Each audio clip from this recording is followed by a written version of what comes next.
కేంద్ర ప్రభుత్వం ఇచ్చేటువంటి 3.5 లక్షల రూపాయలకు మాత్రమే పరిమితం అని చెప్పినటువంటి ఈ ప్రభుత్వము వైద్యాన్ని వ్యాపారంగా మార్చి, వైద్య విద్యను వ్యాపారంగా మార్చి ఈ రాష్ట్రంలో జబ్బున పడ్డవాడి మీద చిల్లర ఏరుకునే కార్యక్రమము, వైద్య వృత్తిని ఎంచుకున్నటువంటి విద్యార్థుల భవిష్యత్తుల పైన వీళ్ళు సంపద సృష్టించే కార్యక్రమం. 6,000 కోట్ల అప్పును ఇట్టే చెల్లించేస్తాము, మాకు అదనంగా అప్పు ఇమ్మనేసి ఆ అప్పు ఇచ్చినటువంటి ఆర్థిక సంస్థకు లేఖలు రాసేటువంటి కార్యక్రమం. అంటే మేము తీసుకొచ్చిన అప్పులన్నింటినీ కూడా 20 సంవత్సరాలు 25 సంవత్సరాలు కాదు ప్రభుత్వం చెల్లించేది, ప్రైవేటైజేషన్ చేయడం వల్ల వెంటనే దాని మీద లాభాలు వస్తాయి, ఆ లాభాలలో వల్ల వెంటనే అప్పులు చెల్లించేస్తాం, మాకు అదనంగా అప్పులు ఇవ్వండి, అమరావతి కట్టుకుంటాం. మరి ప్రతి ఒక్క పేదల సంక్షేమ కార్యక్రమం,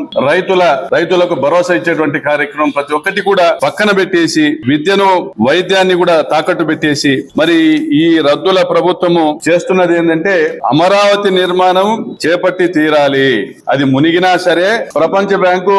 నిర్మాణానికి అమరావతి ప్రాంతం అనువు కాదని సెలవిచ్చినా సరే